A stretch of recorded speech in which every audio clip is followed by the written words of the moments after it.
प्रथम अध्याय।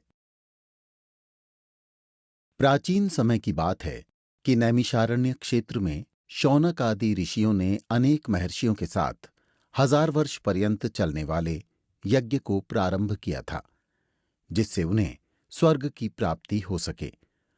उस क्षेत्र में सूत जी भी आए। तब ऋषियों ने उनका बहुत आदर सत्कार किया, क्योंकि सूत जी पौराणिक कथाएं कहने में सिद्धहस्त थे और उन्होंने विभिन्न रूपों से अनुभव प्राप्त किया हुआ था। ये जानकर उपस्थित ऋषियों ने सूत जी से कहा, आप हमें इस सृष्टि, भगवान, यमलोक तथा अन्य शुभाशुभ कर्मों के संयोग से मनुष्य किस रूप को प्राप्त होता है, यह बताने की कृपा करें। सूत जी बोले, इस सृष्टि के कर्ता नारायण विष्णु हैं। वो ही नारायण विष्णु जल में रहने के कारण नारायण हैं, लक्ष्मी के पति हैं और उन्होंने अनेक अवतार धारण करके पृथ्वी पर अधर्म का नाश किया है और पृथ्वी की रक्षा की है। उन्होंने राम का अवतार धारण करके लंका के राजा रावण से ऋषि मुनियों का उद्धार किया। उन्होंने नरसिंह रूप का अवतार धारण करके हिरण्यकश्यप का उद्धार किया। यही भगवान विष्णु सृष्टि के आदि कर्ता पालक और रुद्र रूप में संहार करने वाले हैं। भगवान विष्णु ने ही वराह का रूप धारण करके पृथ्वी का उद्धार किया और मत्स्य रूप में अवतार लिया। भगवान विष्णु का ही अंश वेद व्यास हैं और वेद व्यास जी ने इन पुराणों की सृष्टि की है। विष्णु भगवान रूपी वृक्ष सर्वश्रेष्ठ वृक्ष है। उसका दृढ़ मूल धर्म है। वेद उसकी शाखाएं हैं, यज्ञ उसके फूल हैं और मोक्ष उसका फल है।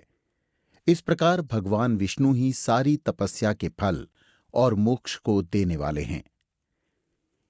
एक बार भगवान रुद्र से पार्वती जी ने पूछा कि आप तो स्वयं भगवान हैं, सृष्टि के कर्ता पालक और संहारक हैं, फिर भी आप किसी का ध्यान करते रहते हैं।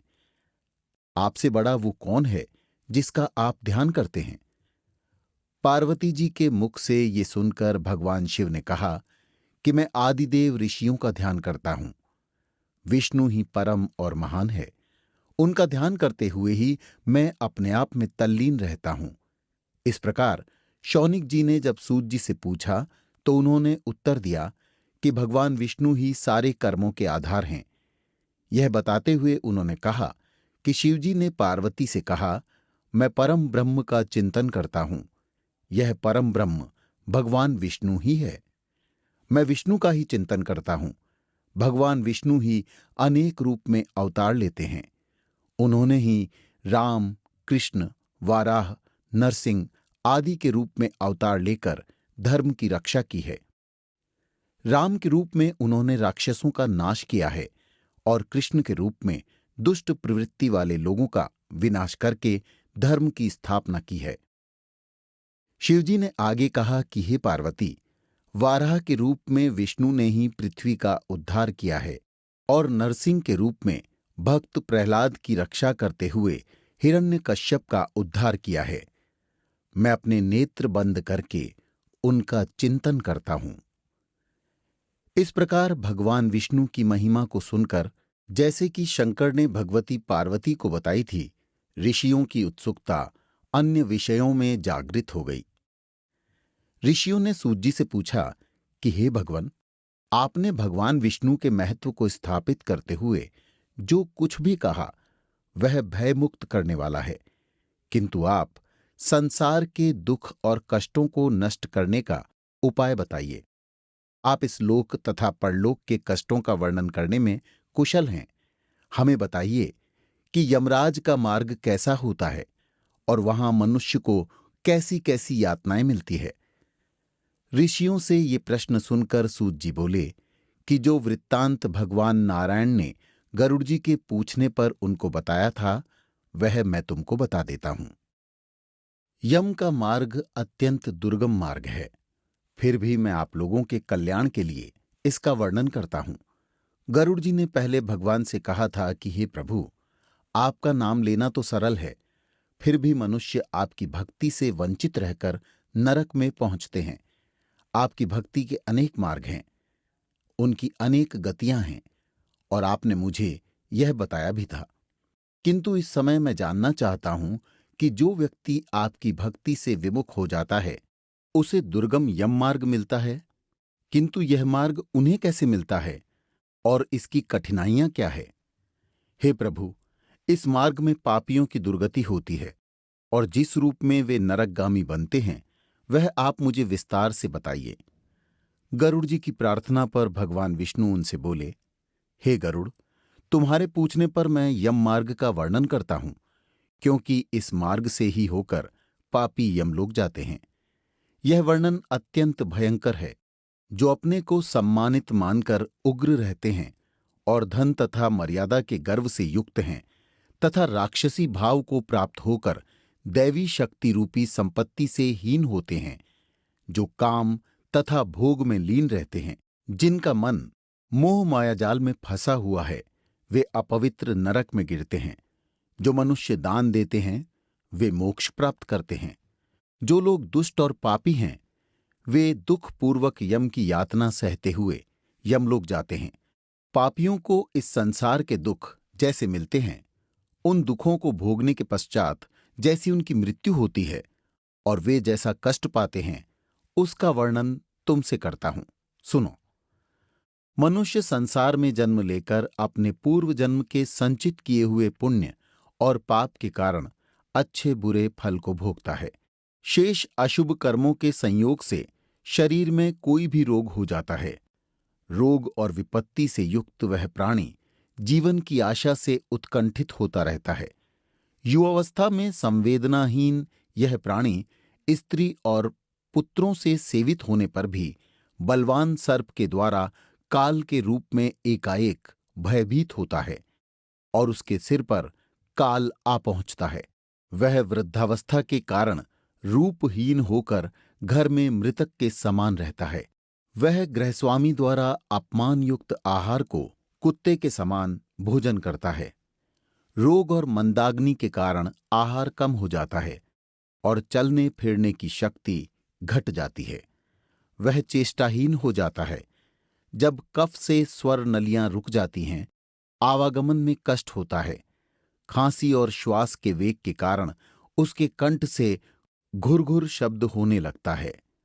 तब वह चेतनाहीन रहने के कारण चारपाई पर पड़ा हुआ सोचता है और बंधु वर्ग से घिरा हुआ होने के कारण प्राणी मृत्यु के सन्निकट आता रहता है। बुलाने से भी नहीं बोलता है। इस प्रकार हमेशा कुटुंब के पालन पोषण में जिसकी आत्मा लगी रहती है, उस परिवार के प्रेम की वेदना से रोता हुआ वह प्राणी परिवार के बीच में मर जाता है। हे गरुड़, मृत्यु के समय देवताओं के समान प्राणी की भी दिव्य दृष्टि हो जाती है। वह संसार को प्रभुमय देखता है और कुछ भी बोलने में असमर्थ हो जाता है। इंद्रियों की व्याकुलता से चैतन्य प्राणी भी जड़ के समान हो जाता है। इस कारण समीप आए यमदूतों के भय से अपने स्थान से चलायमान हो जाता है। जब प्राण आदि 5 तत्व अपने स्थान से चल देते हैं, तब मरते समय पापी का एक एक क्षण भी कल्प के समान बीतता है। 100 बिच्छुओं के काटने से जो पीड़ा होती है, वैसी ही यातना व्यथा श्वासों के निकलते समय होती है। यमदूतों के भय से उस जीव के मुंह से लार और झाग गिरने लगता है। अतः पापियों का प्राणवायु गुदा के मार्ग से निकलता है। प्राण निकलते समय प्राणियों को यमदूत मिलते हैं, जो क्रोध से लाल नेत्र वाले, भयानक मुखपाश और दंड लिए होते हैं तथा नग्न शरीर और दांत को पीसते हैं। ऊपर को उठे केश वालों के समान काले टेढ़े मुख वाले, विशाल नख रूपी शस्त्र वाले यमदूत वहां आकर उपस्थित रहते हैं। उन दूतों को देखकर भय से वह प्राणी मलमूत्र का त्याग करने लगता है। इस अवस्था में हाय हाय करता हुआ जीव शरीर से निकलकर अंगूठे के समान शरीर को धारण करता है और मुंहवश अपने घर को देखता है। उसी समय यमदूतों द्वारा पकड़ा जाता है। उस अंगुष्ठ मात्र शरीर को यातना रूपी शरीर से ढककर गले में रस्सी बांधकर यमदूत इस प्रकार ले जाते हैं, जैसे अपराधी पुरुष को राजा के सिपाही पकड़ कर ले जाते हैं। वे यमदूत इस प्रकार उस जीव को ले जाते हुए मार्ग में धमकी देते हैं तथा नरकों के भयानक दुखों का वर्णन बार बार करते जाते हैं। वे दूत कहते हैं, अरे दुष्टात्मा, तू शीघ्र चल, तुझे यमलोक जाना है और कुंभी पाक आदि नरकों का उपभोग करना है, अतः तू देर मत कर। यमदूतों की ऐसी वाणी को सुनता हुआ तथा अपने बंधु वर्गों के विलाप को सुनता हुआ वह जीव हाय हाय करता है। यमदूत उसे प्रताड़ना और कष्ट देते हैं। उन यमदूतों के धमकाने से उसका हृदय विदीर्ण हो जाता है। वह प्राणी भय से कांपता है और अपने पापों का स्मरण करता हुआ यम मार्ग से जाता है। यम मार्ग में कुत्तों से कटवाया जाता है। जब मार्ग में भूख और प्यास से पीड़ित होता है, सूर्य के तेज और हवा की प्रबलता से तप्त बालू में चलना पड़ता है। छाया और विश्राम रहित मार्ग में चलने से असमर्थ हो जाता है, तब उस जीव को कोड़ों से मारकर यमदूत घसीटते हैं। ऐसे कठिन मार्ग में चलने से वह थक कर गिरता है, मूर्छा खाता है तथा फिर उठता है। इस प्रकार वह जीव अंधकारमय यमलोक में पहुंचाया जाता है। वह जीव 3 अथवा 2 मुहूर्त में यमलोक में पहुंचाया जाता है। वे यमदूत उसको घोर नरक की यातना देते हैं और उसके पापों का फल देते हैं। यमलोक में पहुंचकर वह जीव यमराज के दर्शन तथा 1 मुहूर्त में घोर नरकों की यातना को देखकर यमराज की आज्ञा से फिर मनुष्य लोक में आता है। यहां आने पर जीव पुनः अपने पूर्व शरीर में प्रवेश करने की इच्छा करता है, परंतु यमदूत उसे पाश से बांधे रखते हैं। इस कारण वह सुख सुधा तृषा के दुस्सह दुख को सहता और विकल होकर रोता है। तब मृत्यु के स्थान पर पुत्रों द्वारा दिए गए पिंड को और मरने के समय दिए हुए दान को ही वह जीव खाता है। तब भी उस पापी जीव की तृप्ति नहीं होती। उसके पुत्रों द्वारा दिए हुए दान, श्रद्धा और जलांजलि से पापी रूप के कारण तृप्ति नहीं होती। इसी से पिंडदान देने पर भी वे भूख से और भी व्याकुल हो जाता है। जिनका पिंडदान नहीं होता, वे कल्प भर प्रेत योनि में रहकर निर्जन वन में दुखपूर्वक भ्रमण करते हैं। बिना भोग कर्म का भय करोड़ों कल्प तक भी नहीं होता है और बिना यम की यातना भोगे जीवों को मनुष्य का जन्म भी नहीं मिलता है और उन्हें अन्य योनियों में भटकना होता है। हे गरुड़, उस पिंड के प्रतिदिन 4 भाग होते हैं। उनमें से 2 भाग पंचभूतों के लिए होते हैं, जिनसे देह की पुष्टि होती है। तीसरा भाग यमदूतों को मिलता है और चौथा भाग उस प्रेत को खाने के लिए मिलता है। इस प्रकार प्रेत को 9 दिन तक का पिंडदान खाने के लिए मिलता है। 10वें दिन के पिंडदान से प्रेत का शरीर निर्मित होता है और चलने में सामर्थ्य होती है। हे पक्षियों में श्रेष्ठ, पूर्व शरीर के जल जाने या नष्ट हो जाने पर पुत्र द्वारा दिए हुए पिंडों से फिर भी उस जीव को देह मिलता है। वह जीवन हाथ भर का शरीर पाकर यमलोक मार्ग में अपने शुभ अशुभ कर्मों को भोगता है। अब मैं 10 दिन के दिए पिंड से जिस प्रकार शरीर बनता है उसे कहता हूं। प्रथम दिन के पिंड से सिर, दूसरे दिन के पिंड से गर्दन और कंधा, तीसरे दिन के पिंड से हृदय बनता है, चौथे दिन के पिंड से पीठ, 5वें दिन के पिंड से नाभि उत्पन्न होती है, छठे दिन के पिंड से कमर, गुदा, लिंग, भग और मांस के पिंड आदि बनते हैं, 7वें दिन के पिंड से हड्डी आदि बन जाती है और 8वें 9वें दिन के 2 पिंडों से जंघा और पैर उत्पन्न होते हैं। 10वें दिन के पिंड से उस देह में सुख सुधा तृषा की उत्पत्ति होती है।